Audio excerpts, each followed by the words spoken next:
2020년은 IT 업계에서 생태계 교란종이 다양하게 등장한 한 해로 기록되지 않을까 생각합니다.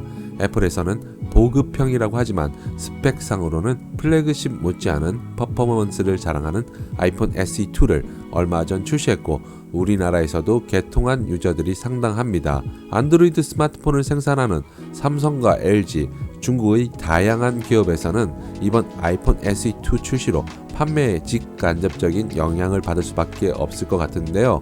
그런데 이번에는 태블릿 생태계를 교란시킬 만한 녀석이 등장했다고 합니다.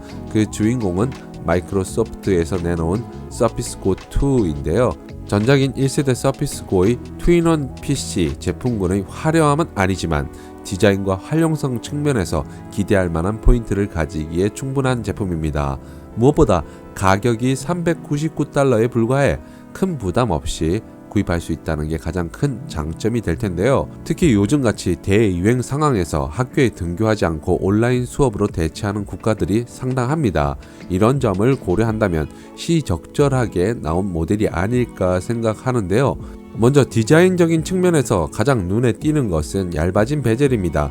시원한 화면과 콘텐츠 몰입감을 높여주는 포인트가 될 텐데 10.5인치 디스플레이는 현재 출시되는 노트북과 비교해 약간 작은 감이 없지 않아 있지만 베젤이 얇은 관계로 크게 신경 쓰지 않고 사용할 수 있는 조건으로는 충분할 것 같습니다. 화면 비율은 3:2로 스마트폰이 점점 영화관 스크린 비율인 21:9와 닮아간다는 점을 생각하면 다소 답답하게 느껴질 수도 있을 것 같습니다. 그러나 서피스 고 2는 태블릿이라는 점을 생각한다면 여러 작업을 하는데 오히려 집중도를 높여줄 것 같기도 한데요. 해상도는 전작의 경우 1800, 1200에서 1920, 1280으로 다소 개선된 스펙입니다. 화면 밀도 즉 PPI는 전작의 217에서 220으로 다소 높아졌고요. 하지만 시각적으로 큰 차이가 느껴지는 수준은 아니기 때문에 그렇게 눈에 띄지는 않습니다. 그래도 업그레이드 되었다는데 무게를 둘 수 있을 것 같고요. 내부 스펙을 살펴보면 프로세서는 두 가지 종류입니다. 인텔 펜티엄 4425Y 그리고 인텔 코어 M3 이렇게 두 가지가 있고요. 이는 전작에 비해 약 64%가량 더 빠른 성능을 보장한다고 하는데요. 애플의 아이패드가 그들만의 앱 생태계를 바탕으로 다양한 모바일 애플리케이션과의 구동을 통해 최고의 퍼포먼스를 발휘하는 데 초점을 맞춥니다. 그러나 생산적인 작업을 위해 필수적인 주변 기기들과의 호환은 여전히 불편한데요. 이번 아이패드 프로 4세대 발표로 조금은 나아질 기미를 보이는데 가격이 만만치 않아 유저들이 쉽게 지갑을 열지는 못할 것 같습니다.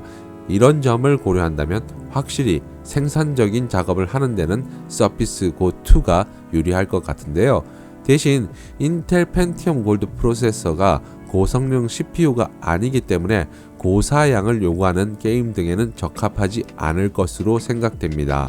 램은 $399 모델이 4GB를 장착하고 있고 다소 부족하다고 생각된다면 8GB 모델을 선택할 수 있습니다. 그러나 가격은 당연히 높아지겠죠. 저장 공간도 $399 모델이 eMMC 64GB를 채택하고 있고요. SSD 128GB도 있는데 이건 역시 가격이 더 높습니다. 카메라는 전면 500만 화소, 후면 800만 화소로 그리 나쁜 수준은 아닙니다. 공개된 영상에서는 아이가 수학 문제를 촬영해서 확인할 만큼 선명한 화질을 보여주는데요. 이외에 돌비 오디오 기술이 적용된 2W 스테레오 스피커, 이어폰 잭, 마이크로 SD 카드 슬롯, USB-C 타입 포트 등이 적용이 되었습니다. 참고로 배터리는 9시간 정도 동영상 시청이 가능한 수준이라고 하니 휴대하면서 이용하기에는 불편함이 없는 수준으로 보입니다. 무게는 544g으로 요즘 가볍다고 광고하는 슬림 노트북 절반 수준에 해당되고요. 마이크로소프트 서피스 고 2를 제대로 활용하려면 키보드 커버가 필수라 생각합니다.